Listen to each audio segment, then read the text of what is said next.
우리나라에서 제일 큰 지방단체죠. 인구가 1,400만 명이나 되는 경기도. 이 거대한 살림살이가 사실상 부도위기라는 말이 나왔습니다. 경기도가 공식적으로 재정 비상 상황을 선언했거든요. 도대체 대한민국에서 손꼽히게 잘 사는 동네가 왜 이 지경이 된 걸까요? 그리고 이게 왜 남의 동네 이야기가 아니라 내가 사는 지역, 나아가 나라 살림 전체로 번질 수 있는 문제인지. 게다가 그 책임을 두고 지금 정치권은 아주 시끄럽습니다. 오늘 이 사태 팩트로만 하나하나 뜯어보겠습니다. 먼저 무슨 일이 있었는지부터 확인해 볼게요. 추미애 경기도지사가 긴급 기자회견을 열고 경기도 재정 비상 상황을 선언했습니다. 지사의 말은 엄청 무거웠습니다. 새로운 공약 사업은커녕 이미 진행 중인 사업조차 온전히 유지하기 어려운 지경이라고요. 당장 올해만 7,700억 원 규모의 예산을 깎는 감액 추경. 그러니까 이미 짜둔 예산을 다시 줄이는 작업이 필요하다고 했습니다. 살림을 꾸리다가 돈이 모자라니까 쓰기로 한 돈을 도로 걷어내야 하는 상황인 거죠. 이게 얼마나 심각한지 숫자를 보면 확 와닿는데요. 경기도는 2025년 한 해에만 3번에 걸쳐 지방채, 그러니까 빚을 9,430억 원어치나 냈습니다. 이게 그해 발행 한도의 99.6%, 거의 꽉 찬 겁니다. 도 관계자의 말로는 20년 만에 처음 있는 일이라고 합니다. 그것도 모자라서 특정 용도로 쓰려고 모아둔 기금까지 조례를 고쳐가면서 5,588억 원을 끌어다 썼습니다. 심지어 남북협력에 쓰려던 기금 384억 원 중 340억 원을 빼내면서 44억 원만 남겨두기까지 했습니다. 더 피부로 와닿는 건 올해 예산인데요. 상당수 민생 필수 사업은 10월부터 12월까지 연말 석 달치 예산이 충분히 반영되지 못했거든요. 그런데 그 항목들이 하필 우리 삶에 가장 가까운 것들입니다. 어르신들 노인 장기 요양에 약 1234억 원, 학교 급식비 지원에 약 584억 원, 시내버스를 공공이 관리하는 사업엔 약 291억 원, 산모들 산후조리비엔 약 80억 원, 이런 민생 예산에 연말 석 달치가 비어있던 거죠. 이 정도면 남북 협력에 대한 기금은 잘 모르겠지만 나머지 것들은 건드리면 안 되는 것들 아닌가요? 그럼 왜 이렇게 된 건지 한번 살펴볼게요. 첫 번째 이유는 취득세 절벽입니다.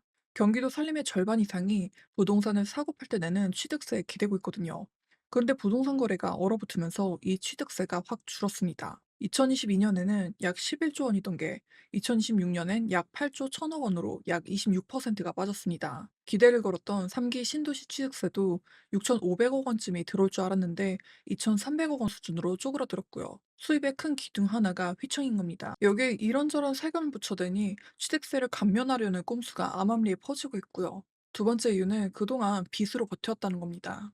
경기도의 공식 빚은 2020년 1조 7,693억 원에서 2021년엔 2조 9,112억 원, 2022년엔 3조 8,362억 원, 2023년엔 4조 5,067억 원입니다. 2024년엔 4조 9,848억 원까지 불어났고요. 4년 만에 181%가 넘게 늘어난 겁니다.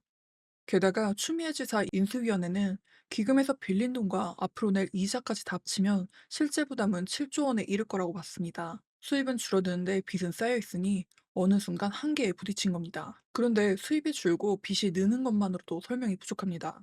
나가는 돈, 지출 쪽에서도 이유가 있거든요. 바로 한 번 시작하면 줄이기 어려운 현금성 복지입니다. 이건 어느 한 도정만의 문제가 아니라 여러 도정이 저마다 사업을 하나씩 얹어온 결과입니다. 월계는 민선 6기 남경필 지사 때 청년이 돈을 모으면 도가 같은 금액을 얹어주는 청년연금이 생겼었고요. 민선 7기 이재명 지사 때는 코로나 대응으로 전 도민에게 재난 기본소득을 지급을 했는데 1인당 10만 원씩 주려고 기금에서 무려 1조 9,593억 원을 빌렸습니다. 이 빚은 2029년까지 갚아야 하고요. 문제는 이런 복지는 한번 받기 시작한 사람이 있으면 살림이 어려워졌다고 함부로 줄이기도 어렵단 거예요. 세금이 덜 거쳐도 나갈 돈은 그대로인 이른바 경직성 지출로 굳어지는 거죠. 실제로 경기도 예산에서 복지가 차지하는 비중은 이미 절반에 가까운 49%까지 올라왔습니다. 쓸 곳은 딱딱하게 굳어 있는데 들어올 돈은 줄었으니 살림이 조여올 수밖에 없겠죠. 자, 그런데 여기서 이 사태가 유난히 시끄러운 이유가 있습니다. 바로 책임 공방 때문인데요. 재밌는 건 이 재정 위기를 선언한 추미애 지사도, 바로 앞 민선 8기 김동연 전 지사도, 그 앞 이재명 전 지사도 셋 다 같은 더불어민주당 소속이라는 거예요. 게다가 이재명 전 지사는 지금 대통령이기도 하고요. 그러니까 같은 당 후배 지사가 같은 당 선배들이 꾸린 살림을 두고 위기라고 선언한 셈입니다. 그러니까 더 예민한 거죠.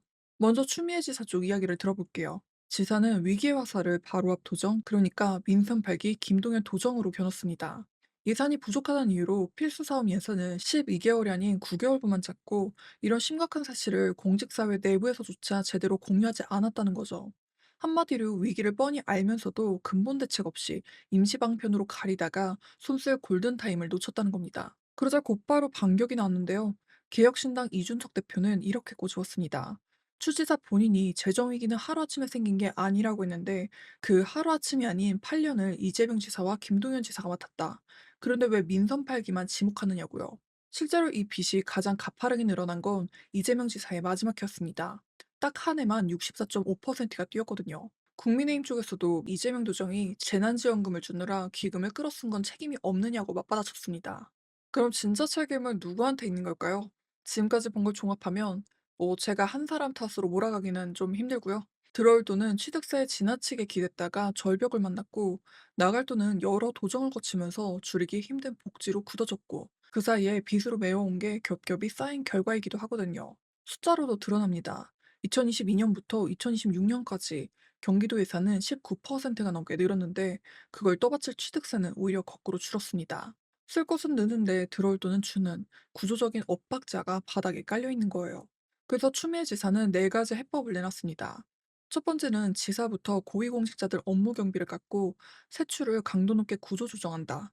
두 번째, 일회성이고 선심 쓰는 행사에 들어가는 낭비 예산은 즉시 멈춘다. 세 번째, 조직을 근본적으로 뜯어고친다. 네 번째, 지방세를 더 확보하게 제도를 바꿔달라고 정부와 국회에 요구한다.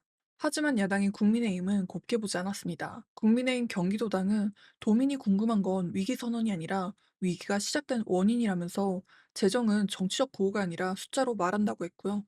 도의회 국민의힘은 7,700억 원을 깎으면 그 피해는 결국 1,420만 노민, 특히 서민과 소상공인, 취약계층에게 돌아간다며 이미 도의회가 의결한 예산을 깎는 건 예산 심의권 침해라고 비판했습니다. 반면 같은 당인 민주당은 이제 진단을 넘어 함께 해법을 찾자며 협치를 강조했고요. 그런데 이걸 그냥 경기도 한 곳만의 일로 넘겨서는 안 됩니다. 부동산 세금에 살림을 크게 기대는 건 다른 지자체들도 마찬가지고요.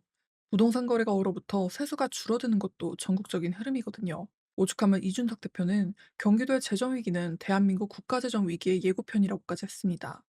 지금 경기도가 겪는 일이 다른 지역과 나라 살림 전체에도 언제든 닥칠 수 있다는 경고인 셈인 거죠. 정리하자면 이렇습니다. 인구 1,400만 경기도가 재정 비상을 선언한 건 취득세라는 큰 수입 기둥이 무너진 데다 여러 도정에 걸쳐 늘려온 복지와 빚부담이 한꺼번에 불거진 결과예요. 책임을 두고 여야가, 심지어 같은 당 안에서도 공방을 벌이고 있지만 정작 더 중요한 질문은 따로 있을지도 모릅니다. 부동산 세금에만 기댔다가 한 번 시작하면 못 줄이는 복지로 굳어진 이 위태로운 살림 구조를 어떻게 바꿀 거냐는 거죠. 여러분은 어떻게 보세요? 이번 경기도 재정 비상, 특정 도정의 실패라고 보시나요? 아니면 언젠간 터질 게 터진 구조적인 문제라고 보시나요? 댓글로 꼭 남겨주세요. 오늘의 내용이 도움이 되셨다면 구독과 좋아요, 알림 설정 부탁드리고요. 다음 영상에서도 또 알찬 내용으로 찾아뵙겠습니다. 지금까지 나나의 경제시선이었습니다. 감사합니다.